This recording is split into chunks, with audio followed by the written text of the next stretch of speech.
Halo sobat, untuk membangun bendungan, para ilmuwan dan pekerja konstruksi mereka harus memikirkan terlebih dahulu desain arsitekturnya bendungan tersebut. Biasanya para arsitek terlebih dahulu mereka akan memetakan bentuk bendungan yang akan dibuat. Karena membangun bendungan bukan hal yang biasa, bahkan untuk membangun sebuah bendungan akan memakan anggaran yang begitu besar, yaitu bisa mencapai 100 triliun rupiah. Dan untuk membuat bendungan ini bisa menghabiskan waktu hingga 1-5 tahun lamanya. Dan salah satu bendungan raksasa di dunia adalah bendungan Aswan yang terletak di kota Mesir bagian Sungai Nil. Tujuan pembangunan sungai ini untuk mengurangi banjir yang sering terjadi setiap tahun di kota Mesir tersebut. Dan tujuan lain pembangunan bendungan ini bertujuan untuk meningkatkan swasembada pangan untuk pertanian di bagian Mesir. Bendungan raksasa ini dimulai dibangun pada 9 Januari 1960 yang digagas oleh arsitek Walter Jurek. Dan bendungan ini baru dibuka pada tahun 21 Juli 1970 yang merupakan hasil kerja dari oleh kontraktor Arab Kontraktor. Dan tujuan lain pembangunan bendungan raksasa ini disebut sebagai Grand Ethiopian Renaissance Dam. Merupakan pembangkit listrik raksasa di Sungai Nil, juga merupakan proyek pembangkit PLTA terbesar di Afrika hingga saat ini.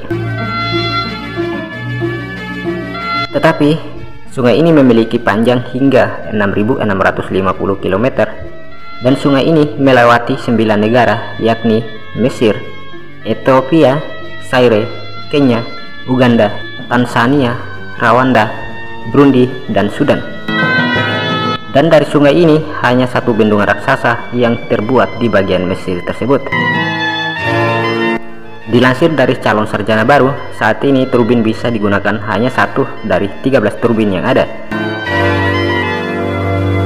Satu turbin tersebut bisa menghasilkan 375 MW, sementara kapasitas daya penuh mencapai 5.150 MW. Bendungan Aswan tersebut menghabiskan dana hingga 4,5 miliar dolar atau sekiranya 60,3 triliun. Namun, untuk awal pembangunan bendungan ini penuh dengan dilema historis dan politik. Ada dilematis yang meliputi pembangunan bendungan Aswan ini. Pertama, bila bendungan ini dibangun, banjir akan berpusat di hulu sehingga banyak penduduk di sana yang akan berbondong-bondong pindah hingga mengancam keberadaan situs arkeologi bersejarah yang ternilai harganya. Di sisi lain, bila tidak dibangun, bendungan Sungai Nil ini akan meluap tak terkendali dan menimbulkan masalah entah kelaparan atau malah kebanjiran.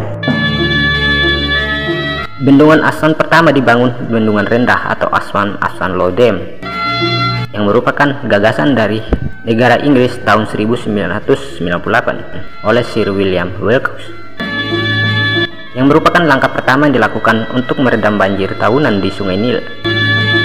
Namun, seiring berkembangnya populasi manusia di kehidupan di Mesir, bendungan Aswan tersebut tidak lagi mampu membendung luapan sungai tersebut. Maka pada tahun 1960 dipetakan bendungan Aswan tertinggi di dunia, yang dilengkapi rancangan bendungan pertama sehingga tampak lebih meraksasa dan siap menampung luapan air Sungai Nil yang lebih besar.